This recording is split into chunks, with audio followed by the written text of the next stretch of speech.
Bom, olá a todos e a todas. Nós estamos aqui para mais uma aula magma, e dessa vez para a turma de Teologia da FABAD. Antes de nós começarmos aqui a nossa conversa, eu gostaria de fazer alguns agradecimentos. Eu queria agradecer ao pessoal da FABAD, que nos convidou para estar aqui nesta noite.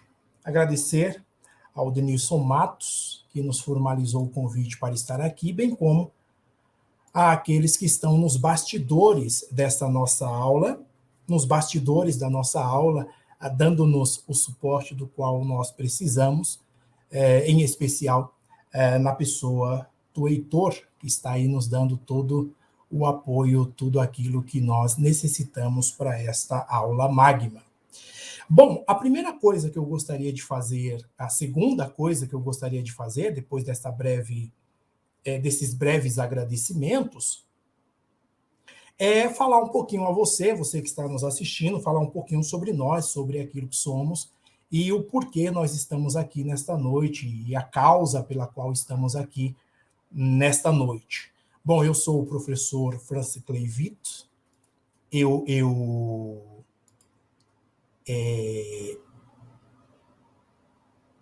sou o professor Francis Cleivito, eu estou aqui para essa aula magma, e nesta aula nós iremos falar sobre a Bíblia no Brasil, seus leitores e suas leituras, e nós iremos também falar um pouco, é claro que não dá para falar sobre todas as coisas, sobre todos os aspectos de uma aula como essa, mas nós iremos falar um pouco sobre a Bíblia no Brasil, seus leitores e suas leituras, e vamos falar também sobre um fenômeno editorial do Brasil, que são as Bíblias de estudo no Brasil.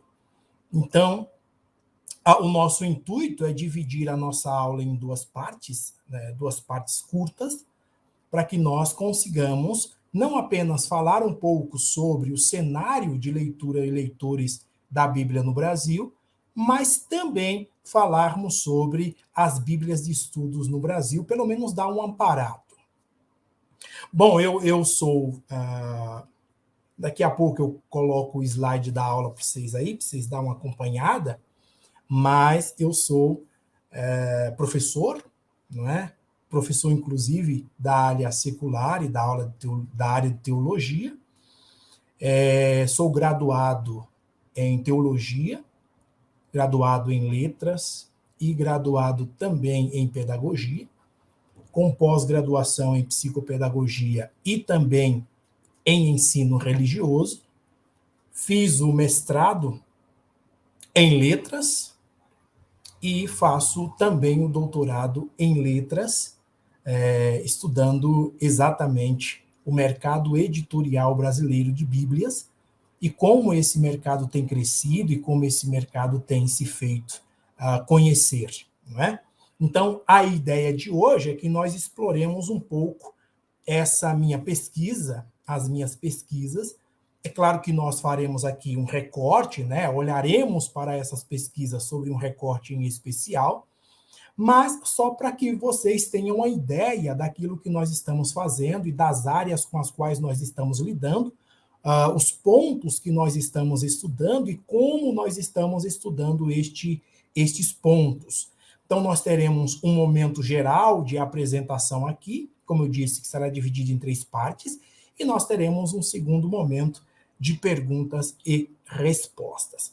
Então, para começar a nossa aula, para começar a nossa conversa, eu gostaria de colocar aqui uma apresentação, um slide, para que você pudesse acompanhar as minhas reflexões, para que você pudesse acompanhar o modo como eu vou lidando e vou costurando os meus pensamentos, a ponto de esses pensamentos se transformarem no discurso e na nossa aula de hoje. Então, nós iremos colocar aí o nosso slide, e a partir daí nós vamos conversando. O slide já está aí, e como sempre acontece, ou como de costume, eu errei a diagramação, que é de praxe já. Mas aí vocês estão vendo o título da nossa aula, o título da nossa aula de hoje, com a qual nós iremos lidar. Então, a aula de hoje, nós iremos falar sobre a Bíblia no Brasil, sobre leituras e leitores.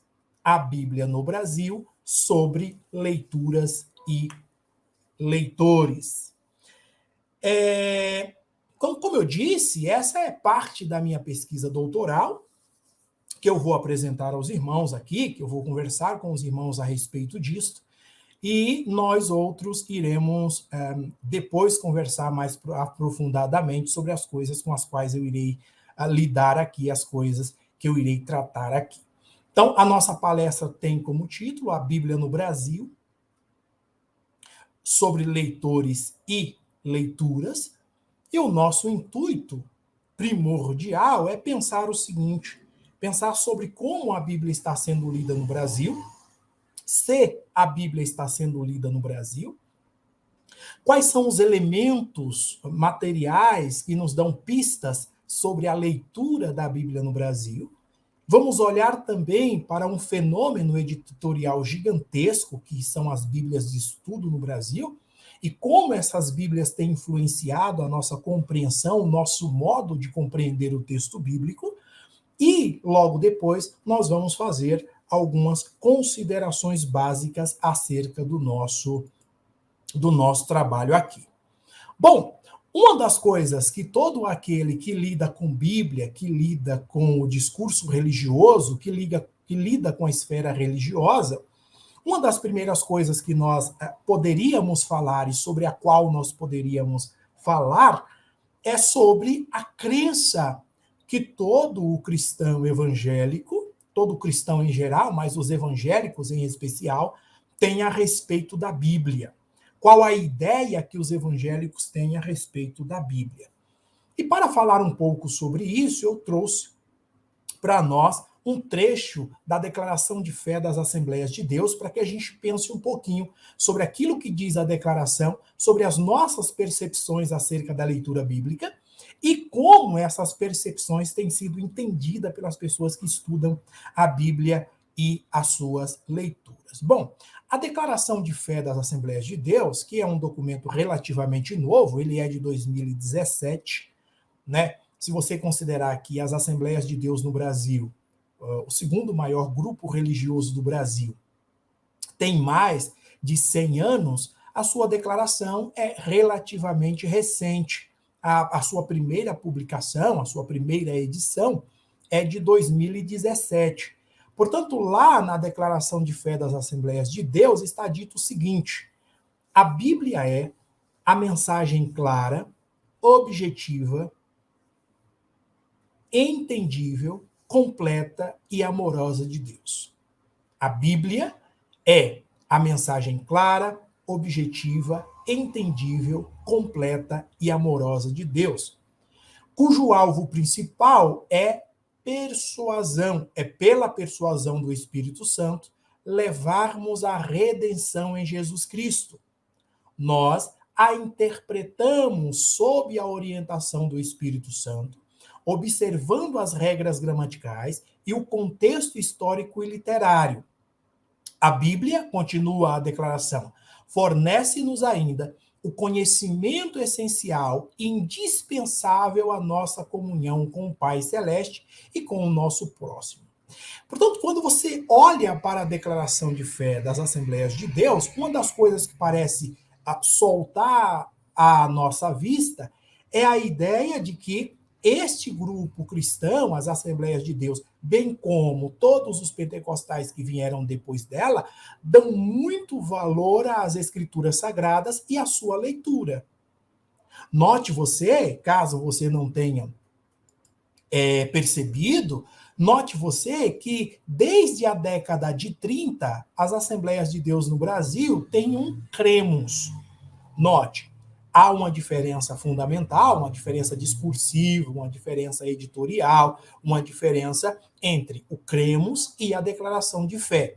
Geralmente, o cremos de alguma denominação tem menos palavra, é mais sucinto, é uma espécie de resumo daquilo que a denominação crê.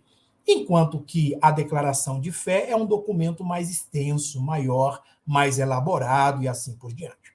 Portanto, se você pega o Cremos das Assembleias de Deus, que é um documento que começou a ser escrito lá na década de 1930, né? Nós já temos notícia ali na década de 20 de alguns rascunhos dos Cremos das Assembleias, mas a primeira edição da qual nós temos notícia remonta à década de 30 do século passado. Então, lá no longínquo ano de 1930, o Cremos das Assembleias de Deus, o ponto 1 deste cremo, dizia o seguinte: cremos na inspiração divina, verbal e plenária da Bíblia Sagrada, única regra infalível de fé e prática para a vida e o caráter cristão. Então, esse cremos, lá na década de 20 e 30, já dizia o seguinte: cremos na inspiração divina e verbal e plena da Bíblia Sagrada, única regra infalível de fé, de prática e de caráter cristão. E aí, na declaração de fé, você tem essa declaração um pouco mais estendida. Aquilo que era um ponto no cremos se tornou um capítulo na declaração de fé. E lá para as tantas, neste capítulo, se diz que a Bíblia é a mensagem de Deus, cujo alvo principal é conduzir o homem à redenção por meio de Jesus Cristo. E aí ele diz que a Bíblia deve ser não apenas lida, mas precisa também ser interpretada. E essa interpretação precisa respeitar as regras gramaticais, contextuais, históricas e literárias. Portanto, veja, se você pega o Cremos das Assembleias de Deus e pega também a Declaração de Fé das Assembleias de Deus, duas coisas parecem ficar muito claras. A primeira delas é a ideia de que as Assembleias de Deus creem na inspiração plenária das Escrituras Sagradas, ou seja, as Assembleias de Deus creem que as Escrituras Sagradas, a Bíblia Sagrada, é palavra de Deus. Mas, mesmo sendo palavra de Deus, o documento assembleiano, a confissão de fé, a declaração de fé das Assembleias de Deus, deixa muito claro que esta Bíblia precisa ser lida e precisa ser interpretada. Se nós usarmos a nomenclatura que tem sido usada por muitos especialistas, a nomenclatura de que as Assembleias de Deus é uma espécie de modelo para o pentecostalismo tradicional, então você tem aí também o modelo que é seguido pelo pentecostalismo tradicional em todo o Brasil. Ou seja, todo o pentecostalismo no Brasil crê que a Bíblia é a palavra inspirada de Deus, que essa palavra inspirada de Deus precisa ser lida e que esta leitura precisa respeitar alguns critérios. E os critérios são os critérios gramaticais, os critérios contextuais, os critérios históricos e os critérios literários. Bom, mesmo sabendo que as Assembleias de Deus e o pentecostalismo em geral crê na inspiração plena das Escrituras e que ela precisa ser lida e interpretada, é comum nós ouvirmos nos púlpitos assembleianos e púlpitos pentecostais em todos os lugares do Brasil a ideia ou as afirmações de que, apesar de a Bíblia ser a palavra de Deus e de precisar ser lida e interpretada, você vê com muita frequência expressões tais quais essas que eu coloquei aí para a gente dar uma olhada. São afirmações comuns acerca da Bíblia e da sua leitura, que a gente escuta com muita frequência em comunidades pentecostais, em comunidades evangélicas, em comunidades cristãs. E quais são essas afirmações? Primeiro, se diz com muita frequência que os cristãos não querem ler mais a Bíblia. Então é comum você ouvir pessoas dizendo que os cristãos não querem mais ler a Bíblia. Uma segunda afirmativa que é muito comum entre os evangélicos, e em especial entre os pentecostais, é a afirmativa de que nunca se viu tanto analfabetismo bíblico como em nossos dias. Então, as pessoas costumam dizer que nunca se ouve tanto analfabeto bíblico como se tem hoje. Note aí que você pega um termo que é oriundo da educação e aplica à educação ou à leitura da Bíblia Sagrada, não é? Então, esse analfabetismo que se aplica à Bíblia Sagrada é como se você dissesse assim: bom, assim como eu tenho no Brasil pessoas que não sabem ler e escrever, assim também eu tenho no meio cristão evangélico pentecostal pessoas que não sabem ou não estão alfabetizadas nas escrituras sagradas, na Bíblia Sagrada. Bom, uma terceira palavra que se usa muito, uma terceira frase que se usa muito, em especial nos púlpitos pentecostais, é que a igreja, ou nós precisamos ler mais as escrituras. Nós precisamos ler mais as escrituras. Como que as escrituras, ou a leitura das escrituras, estivesse muito aquém daquilo que nós desejássemos ou desejaríamos para a igreja desse período histórico. Uma terceira frase que se fala com muita frequência é a seguinte: tire a sua Bíblia da gaveta e comece a lê-la. Tire a sua Bíblia da gaveta e comece a lê-la. Bom, frases como essas, com as quais nós estamos trabalhando aqui, coloca diante de nós uma espécie de imaginário que se vê com muita frequência nas igrejas, e em especial nas igrejas pentecostais. E qual é esse imaginário? É um imaginário de que as pessoas, ou os evangélicos, ou os pentecostais, estão lendo pouco as escrituras sagradas. Estão lendo pouco a Bíblia. Então, quando alguém diz, os cristãos não querem mais ler a Bíblia, ou precisamos ler mais as escrituras, ou nunca se viu tanto analfabetismo bíblico como em nossos dias, ou tire a sua Bíblia da gaveta e comece a lê-la, e coisas desse tipo, e coisas semelhantes a essas frases revelam que no imaginário das pessoas que lidam no púlpito pentecostal ou no púlpito evangélico, tem-se a ideia de que as pessoas estão lendo pouco a Bíblia, estão lendo pouco as Escrituras. Mesmo diante do fato de que a declaração de fé da maior denominação pentecostal dizer com todas as letras que a Bíblia precisa ser lida e precisa ser interpretada.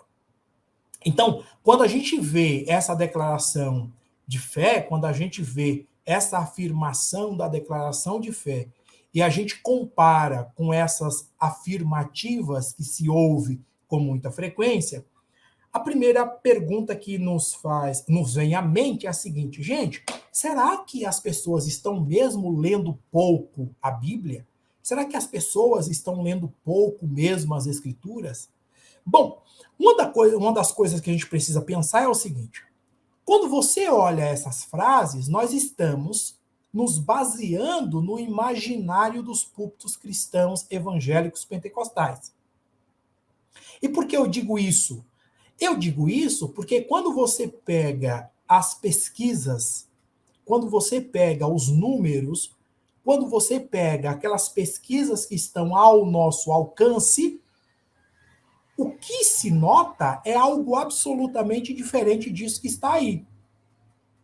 Ou seja, apesar de muitos dos líderes cristãos dizer com muita frequência que a Bíblia está sendo pouco lida pelo público cristão, e em especial aqui eu faço menção primordialmente à microesfera pentecostal, ou à comunidade pentecostal, que é a comunidade que eu olho com mais frequência, comunidade à qual eu pertenço. Então, quando a gente olha para as declarações que são feitas nos púlpitos e pela liderança cristã, e aquilo que as pesquisas nos mostram, nós temos aí uma espécie de contrassenso. Se não, vejamos, não é? Para a gente tirar um pouco essa ideia do plano discursivo e colocá-lo no plano da pesquisa, dos números. 2021 foi um ano muito importante para aqueles que estudam leitura de Bíblia e como a Bíblia está sendo lida no Brasil. Por quê? Porque saiu o relatório da Sociedade Bíblica do Brasil, por causa da comemoração e tal, das 170 milhões de Bíblias produzidas no Brasil. Por causa desta comemoração, surgiu uma série de dados sobre a produção de Bíblias no Brasil. Uma das coisas que vale a pena notar, que está nos números e que nós nos colocamos a ver aqui, é a afirmação de que o Brasil é o maior produtor de Bíblias do mundo. O Brasil é o maior produtor de Bíblias do mundo. E isso quem disse foi o diretor-chefe da Sociedade Bíblica do Brasil, a maior produtora de Bíblias no Brasil e também quase que a maior do mundo. Então, veja, se você pensar naquele fato de que nos púlpitos se diz com muita frequência que as pessoas não estão lendo a Bíblia, e se você pensar que a ideia de que existe um analfabetismo bíblico em nosso meio e etc., quando você vê essa pesquisa, você fica meio que pensando como é que tem tanto analfabetismo, as pessoas não estão lendo a Bíblia, e o Brasil se torna o maior produtor de Bíblias do mundo.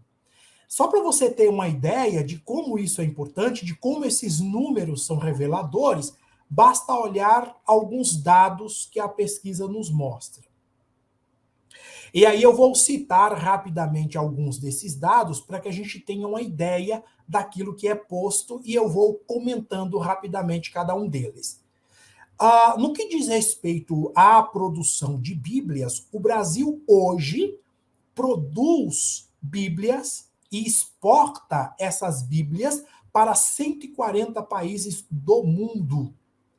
As Bíblias que são produzidas hoje no Brasil são produzidas,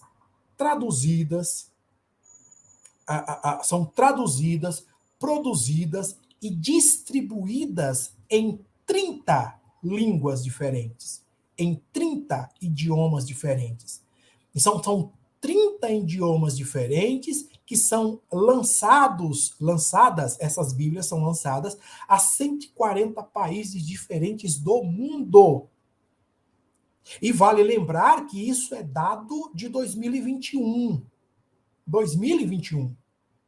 É claro que esse número já tem algumas mudanças, mas como não saiu pesquisas oficiais, ou como eu não tenho conhecimento dessas pesquisas, eu vou me ater aos números de 2021.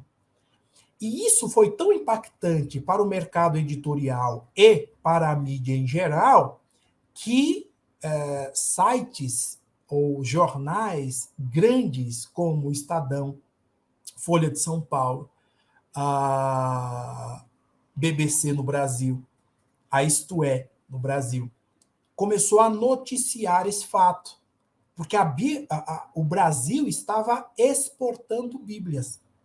E exportando não para um número pequeno de país ou insignificante de país. O Brasil estava importando Bíblias para 140 nações, 140 países. E essas Bíblias eram produzidas na Sociedade Bíblica do Brasil em 30 idiomas diferentes. Isso não é pouca coisa, isso é muita coisa. Vale dizer, para que você tenha uma ideia daquilo que eu estou tentando dizer aqui, que no que diz respeito ao nicho de mercado, né, ao ramo de mercado de Bíblias, a Sociedade Bíblica do Brasil responde por 70% de todas as Bíblias produzidas no país. Produzidas e, obviamente, comercializadas. Então, só a Sociedade Bíblica do Brasil é responsável por 70% de todas as Bíblias que são produzidas no Brasil. Não é? Os outros 30% estão a cargo das editoras católicas, o que é um número absolutamente grandioso. E por que ele é grandioso? Ele é grandioso porque, por dia, são produzidos no Brasil de 30 a 40 mil Bíblias. O que significa dizer que a cada 3 segundos, uma Bíblia é editada no Brasil, é produzida no Brasil, pela gráfica da Sociedade Bíblica do Brasil. Então, vamos pensar, gente. Se nós estamos falando da maior gráfica de editoração de Bíblias no Brasil, se essa gráfica produz 70% de todas as Bíblias produzidas, se essas Bíblias são distribuídas para 140 países do mundo, se no Brasil são produzidas de 30 a 40 mil Bíblias por dia, e a cada 3 segundos você tem a produção de uma Bíblia no Brasil, isso significa que o mercado está colocando à disposição do leitor um número quase que incontáveis de Bíblia. Aí você podia pensar o seguinte, bom, as pessoas não estão lendo porque Bíblia no Brasil é muito cara, mas veja, os mesmos dados que foram lançados em 2021 vão dizer que você tem uma variedade quase infinitas de Bíblias no Brasil. Quando eu digo variedade, eu digo são Bíblias com capas diferentes, com formatos diferentes, com tamanho diferentes, com objetivos diferentes, com dinâmicas diferentes. Só para você ter uma ideia do que isso significa, vale dizer que, de acordo com os dados da Sociedade Bíblica do Brasil, de 2021, você tem hoje no Brasil Bíblias que podem ser compradas a R$2. E a Bíblia mais cara produzida no Brasil, hoje não, mas à época, era uma Bíblia de R$140, que era a Bíblia de estudo Shed, capa luxo, não é? Então veja que, se nós olharmos para esta pesquisa e se nós olharmos para esse número, você vai ver que os números são grandiosos. Então, no Brasil se produz, se comercializa e se vende muita Bíblia. Aí você pode perguntar assim, mas professor Vitor, você tem a comercialização de Bíblia, você não tem a leitura prática da Bíblia. Pois é, uma outra pesquisa que também saiu em 2021, chamado Retratos da Leitura, vai indicar algumas coisas interessantes. E dentre essas coisas interessantes que ela indica, uma vale a pena pensar. É que a Bíblia é o livro mais lido entre os brasileiros. Então, deixa eu explicar um pouco o que é a pesquisa Retratos da Leitura. Retratos da Leitura é uma pesquisa que sai de 3 em 3 anos no Brasil para tentar mapear o modo como os brasileiros lêem e quais são os livros que esses brasileiros estão lendo. Muito bem. A pesquisa faz algumas perguntas ao entrevistado, dentre elas a seguinte: você se lembra quantos livros você leu no último ano? Uma outra pergunta que é feita: qual livro você leu nos últimos 3 meses? Uma terceira pergunta que é feita na pesquisa, dentre as outras, né? A escolha desse livro foi feita livremente ou por indicação ou por obrigação de alguém ou de algum grupo da escola e assim por diante? Muito bem. Quando foi feita essa pergunta aos brasileiros, a maioria absoluta, mais de 30% dos brasileiros, diz que o livro mais lido por eles nos últimos 3 meses foi a Bíblia Sagrada. Razão pela qual muitos sites noticiaram isso à época, dizendo que a Bíblia o Brasil era um país de leitores de Bíblia. Você tem uma ideia? O livro que aparece no ranking do livro mais lidos no Brasil é a Bíblia. O segundo são os livros de categoria de religiosos ou autoajuda. E em terceiro lugar aparece a literatura.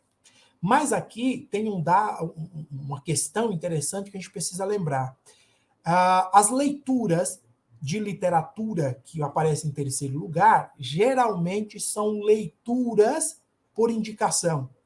Indicação de alunos que estão na escola, de pessoas que estão fazendo curso, estão se preparando em algum curso, e por isso o professor pede para que ele leia, e ele lê aquele livro da literatura brasileira. Portanto, se você pegar de modo espontâneo, a maioria dos leitores brasileiros vai dizer que o livro mais lido por eles é a Bíblia Sagrada. Que nos coloca diante de um fato, que é o seguinte: se tem um livro que os brasileiros estão lendo, este livro é a Bíblia. Repito, se tem um livro que os brasileiros estão lendo, esse livro é a Bíblia. Então, quando você pergunta a qualquer pessoa na pesquisa, não é? Quando você pergunta na pesquisa qual foi o último livro que você leu nos últimos três meses, a pessoa vai dizer a Bíblia. Qual foi o livro que você leu nos últimos meses? A Bíblia.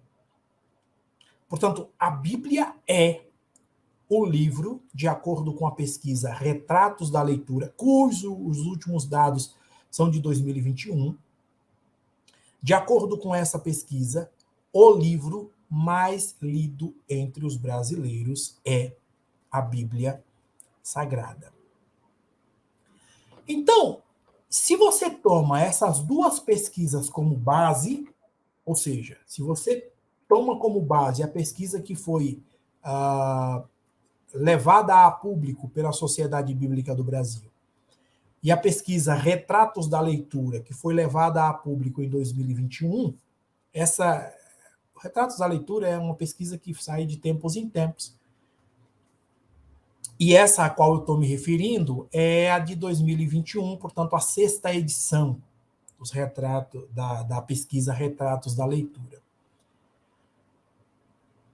Se você leva em consideração, então, os números fornecidos pela Sociedade Bíblica do Brasil, que vai dizer que o Brasil é o maior produtor de Bíblia do mundo, e se você levar em conta aquilo que diz a pesquisa Retratos da Leitura, de que a Bíblia é o livro mais lido entre os brasileiros, a gente fica se perguntando o seguinte: bom, se o Brasil é o maior produtor de Bíblia do mundo, se o Brasil se os brasileiros, dentre os livros que os brasileiros leem, a Bíblia é aquele mais lido, então por que você ainda ouve nos rincões cristãos as frases com as quais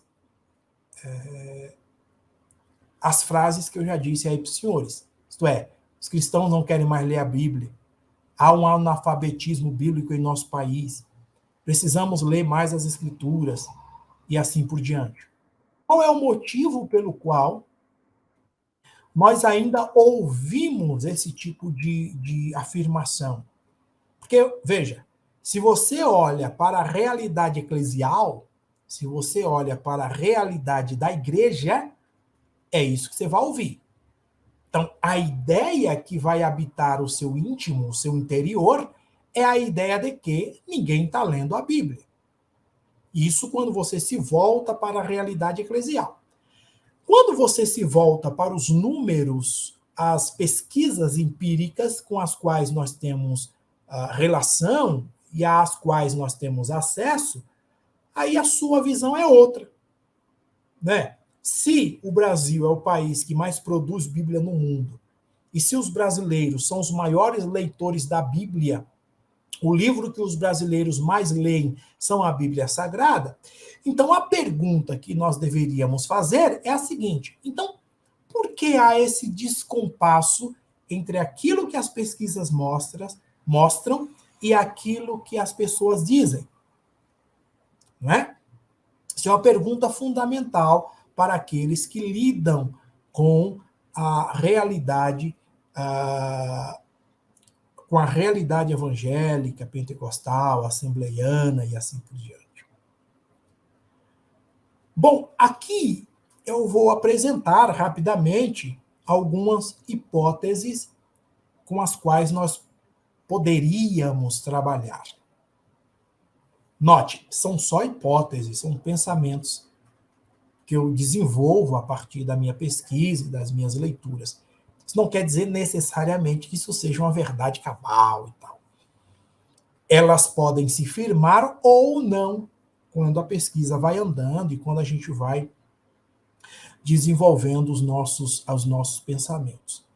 Então, eu coloquei aí 4 hipóteses com as quais nós precisamos ou podemos trabalhar. Primeiro, o descompasso entre aquilo que é mostrado e aquilo que é dito acontece porque a maioria dos cristãos e cristãos evangélicos pentecostais costumam pensar a Bíblia apenas em sua natureza espiritual. Ou seja, a Bíblia, como se diz com muita frequência, é a nossa única regra de fé e prática, ela é a palavra inspirada por Deus e assim por diante. Só que olhar a Bíblia só nesse sentido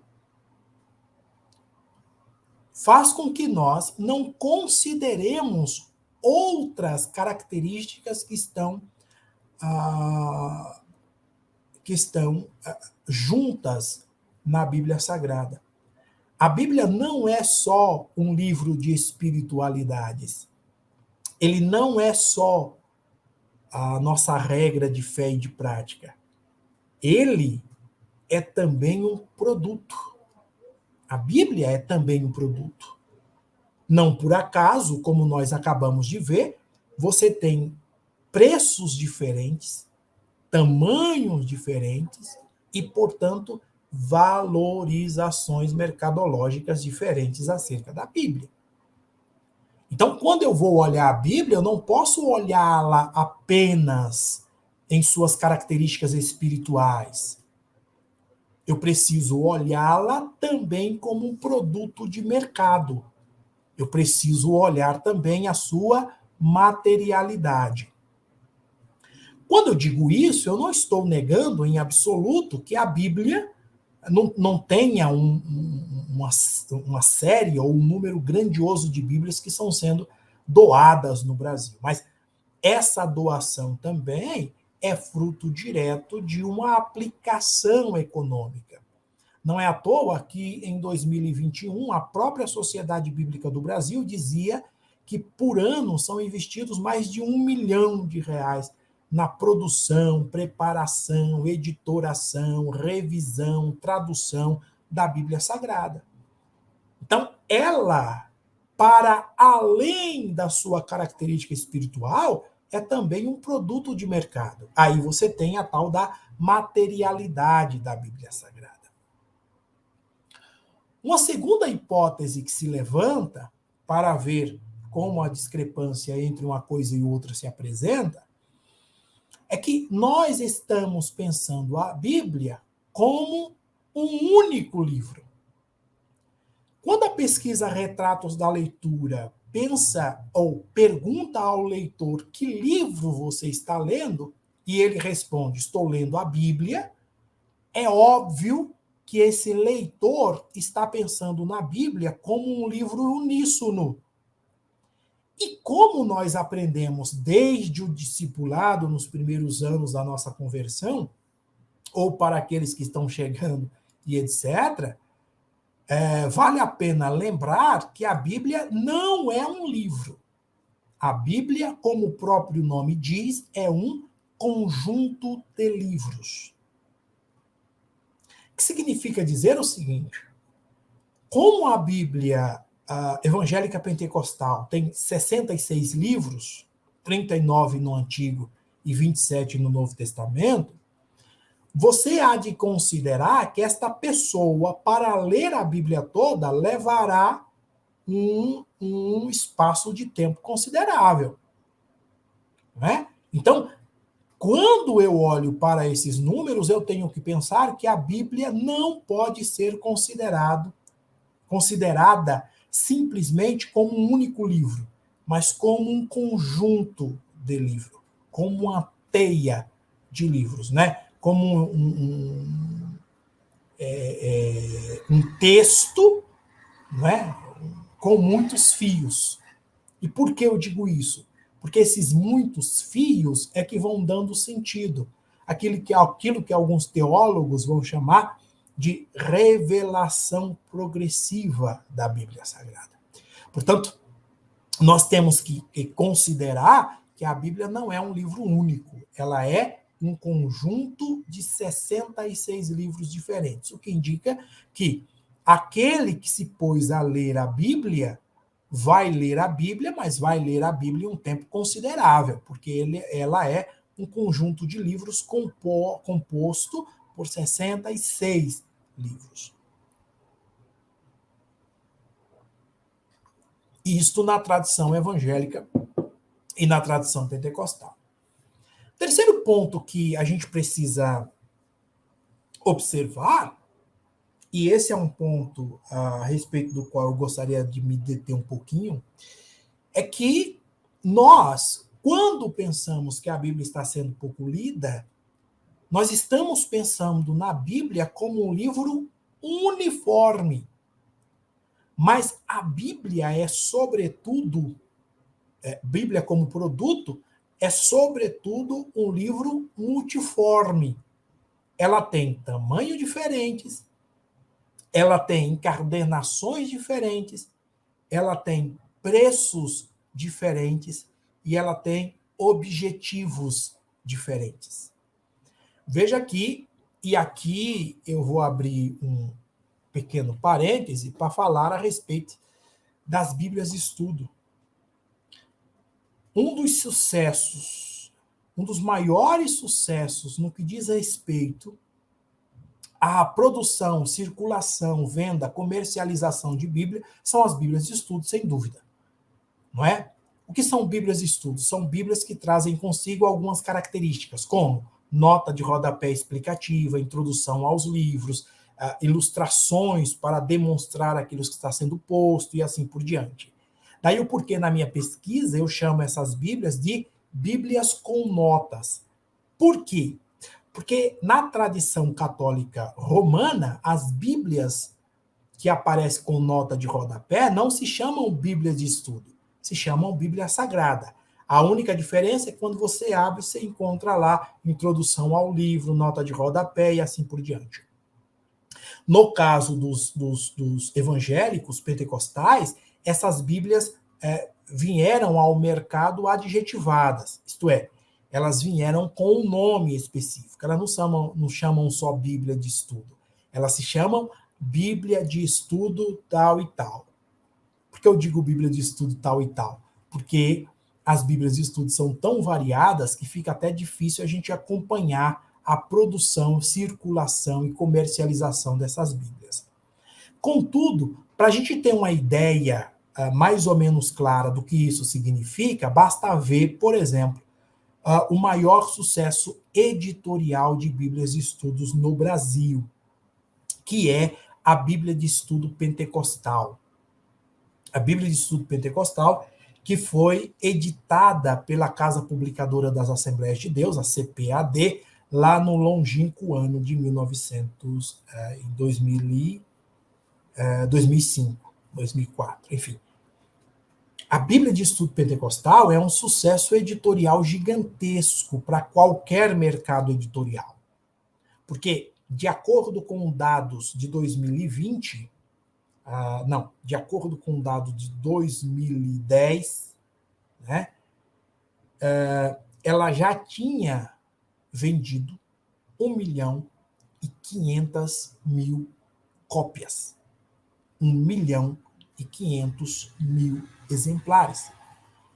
E é interessante porque o público evangélico brasileiro se deu tão bem com a Bíblia de Estudo Pentecostal que um dia eu estava dando aula sobre as características da Bíblia de Estudo Pentecostal e eu disse a uma das alunas que a Bíblia de Estudo Pentecostal era uma Bíblia traduzida. E ela não acreditou. E por que ela não acreditou? Porque a aderência do povo brasileiro, em especial dos pentecostais, à Bíblia de Estudo Pentecostal é tão grande, mas tão grande, que as pessoas nem imaginam que aquela é uma tradução. Ela foi traduzida, ela é primeiro editada em inglês, depois é traduzido para o português pela Casa Publicadora das Assembleias de Deus. Então, a Bíblia de Estudo Pentecostal acabou abrindo o mercado editorial brasileiro para as Bíblias de Estudo. Porque a partir da Bíblia de Estudo Pentecostal, você tem uma gama de Bíblias que vão sendo despejadas no mercado editorial brasileiro, e diga-se de passagem, com graus de proficiência teológica diferentes e também com preços diferentes. Então, por exemplo, os senhores vão se lembrar que eu falei aqui que por dia são produzidas entre 30 e 40 mil Bíblias no Brasil. Dentre essas Bíblias produzidas no Brasil,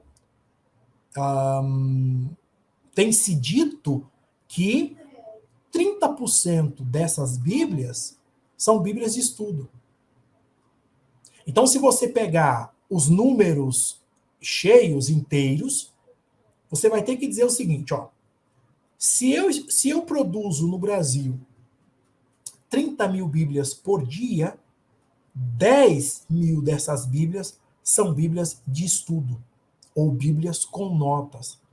O que é um número gigantesco, em especial se nós considerarmos que, e sobretudo que, essas Bíblias de estudo não são Bíblias baratas. Não são Bíblias que adquire-se com pouco dinheiro ou com quase nenhum dinheiro, como as Bíblias simples que são produzidas a R$2, R$5, R$10, R$15, R$30, assim por diante. A maioria, a grande esmagadora maioria das Bíblias de estudos no Brasil são caras. E, diferente do que acontece em outros países do mundo, as Bíblias de estudos no Brasil não têm versões free, não tem versões grátis. O que você tem são Bíblias que são editadas por editoras das mais variadas crenças, e essas Bíblias geralmente são caras, e elas não são disponibilizadas pelas suas editoras a um custo acessível ou custo zero para o seu leitor. Ao contrário, elas sempre passam, ou na maioria das vezes, passam da casa de R$100. E aí, se você considerar que o salário mínimo no Brasil é pouco mais de R$1.000, na maioria das vezes, você gasta 10% disto para comprar uma Bíblia de estudo. Eu me lembro que, em uma determinada feita, para fazer as minhas pesquisas, eu fui a uma editora católica, muito famosa aqui em São Paulo, e com uma loja gigantesca, né? E eu perguntei assim, bom, escuta, vocês têm aí Bíblia de estudo endereçada ao público feminino? Bíblia de estudo para mulheres. O vendedor olhou para mim meio que assustado e disse assim, não, nós não temos esse tipo de Bíblia, porque Bíblias de estudo são uma produção editorial dos evangélicos. A gente não tem. Bom, eu, sabendo que tinha, saí dali meio confuso, meio que decepcionado com a resposta do vendedor. É claro que as Bíblias de estudo no universo católico romano não têm esse nome. Elas são chamadas apenas de Bíblia, mas é preciso entender que elas, caracteristicamente, são também Bíblias de estudo, na medida em que, na medida em que essas Bíblias também trazem as mesmas características das Bíblias de estudo pentecostais ou não pentecostais. Pegue duas características dessas Bíblias, por exemplo, só a guisa de comparação. Todas as Bíblias de estudo têm uma introdução ao livro bíblico ou uma introdução ao o bloco do gênero bíblico, né? Pentateuco, históricos, poéticos, proféticos, evangelhos, Atos dos Apóstolos, epístolas, apocalíptica e assim por diante. Então, se nós tomarmos por base essas características primárias, então, tanto as Bíblias católicas como as Bíblias protestantes podem ser tidas como Bíblias de estudo. O problema é que, na capa, as protestantes ganham o nome de Bíblias de estudo e as católicas só Bíblia Sagrada. Elas não ganham o nome de Bíblia de estudo. Porém, algumas estão trazendo adjetivos outros que não Bíblias de estudo. Vou dar exemplo. A primeira Bíblia católica endereçada para o público feminino é a Bíblia da Mulher Devota. E a Bíblia da Mulher Devota tem todas as características de uma Bíblia de estudo endereçada às mulheres. A cor da capa, o tratamento das folhas, o modo como os textos são apresentados, o discurso com endereçamento feminino e assim por diante. Mas ela recebeu um outro adjetivo, é Bíblia da Mulher Devota. E não Bíblia de Estudo da Mulher Devota, como acontece muito no que diz respeito à realidade pentecostal e à realidade protestante. Por último, vale dizer o seguinte, nós erramos porque estamos pensando na Bíblia em separado dos seus leitores. Então, me parece que uma das perguntas que nós deveríamos fazer com muita frequência é quem está lendo a Bíblia? E como ele está lendo essas Bíblias? Quais são os protocolos que esses leitores usam para ler suas Bíblias? Quais são os auxílios que eles utilizam para ler as suas Bíblias? Porque vamos pensar, é sobeja a bibliografia, tanto secular como no mundo cristão, que diz que